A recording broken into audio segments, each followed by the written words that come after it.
Sun in my life. Hi, everyone. This is Valerie coming in for a special, if you will. We don't normally do videos like this. Typically, everything that we record is for the podcast. And then, it also goes on YouTube. This is something we're doing specific for YouTube for all you girlies, because we got to talk about Guillermo del Toro's Frankenstein. Have you watched this yet? And if you have, how many times have you watched it? Last Friday, November 7th, Frankenstein hit Netflix for streaming, finally. And so the broader public, large percentage of the public got to see this movie. And it, true to what David Rooney says here in The Hollywood Reporter, transcends horror in an emotionally charged take on Mary Shelley's classic, led by Oscar Isaac and Jacob Elordi, whose work I was not familiar with. I did not see Euphoria. I don't really care about Euphoria.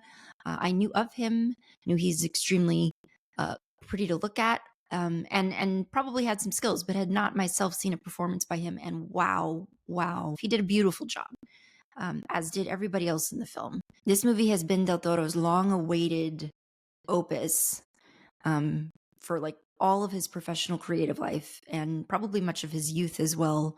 So it's all been building towards this, and I thought it was quite simply beautiful. Del Toro is an obvious fave of our show. Don't Watch at Night specifically highlights lots of Spanish language horror films and Latin American horror films, Latin American filmmakers and authors. So we've done an episode on Cronos. We've done an episode on The Devil's Backbone. We've looked at other films that he's had a creative hand in, even if he hasn't been like directly involved. So it was so wonderful to see his latest work here, and like I said, what a damn tragedy that we had to watch it on the small screen. There was literally one showing in our region, and it was sold out long before I was able to get to it. So I had no shot really to see this in theaters. I had to wait for it to come to streaming. So lovely. And I got to watch it at home with my family, and everyone was so deeply touched by this beautifully told story. Much has already been said online about the visuals, and Del Toro's kind of notoriously has always had such a keen eye for set design and the use of color in his stories. So everything means something. Everything means something. He is very intentional that way, and he always has been. So watching the discourse online, which has largely been positive, extremely positive, and getting to see the excitement of fans go deep in discussion on the symbolism of the images and colors of the film has been so fun and such a treat. My feeds have just been filled with nothing but Frankenstein discourse and praise and trivia and insights. So it's been awesome. If you haven't seen this movie, you simply must. I don't know if you can see, but I'm wearing my Beatles earrings. That's very intentional as a nod to Elizabeth and her love for Beatles, the meaning of Mia Goth's outfits in Frankenstein. I'm going to link a lot of this stuff in the video for you. The use of color, her color palette, Oscar Isaac's color palette, the creature's color palette, Jacob Elordi's color palette here, the deep greens in her wardrobe representing nature, representing her love for nature, her ties to nature. I'll be sharing that with you guys so that you can take a look at some of that stuff.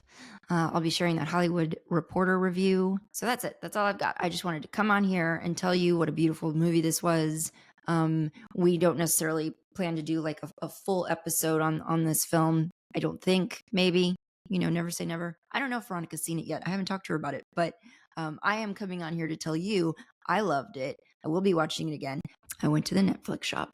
There's a Frankenstein anatomy drawing poster that I ordered for my kids. They'll love it. I also ordered a beautiful book, Frankenstein, written and directed by Guillermo del Toro art book, which is also available on Netflix. I think currently it's sold out, but I was able to snag a copy of that. So I'm super in love with this movie. I cannot wait to own it on DVD. And if you haven't seen it yet, please make time to watch it. Watch it more than once. Watch it so that you pick up on all the little details you might have missed the first time around. Okay? And when you've watched it, let me know how you liked it. All right. I'll talk to you later. Bye. Don't Watch at Night is a Nest production hosted by me, Veronica, and Valerie. Editing by Valerie. Music by Omar Chakor. Production support for this episode provided by Lorenzo Villarreal and Alex Street. Listen to new episodes of Don't Watch at Night every other Monday, and don't forget to give us a rate and review. It's the best way to help us grow.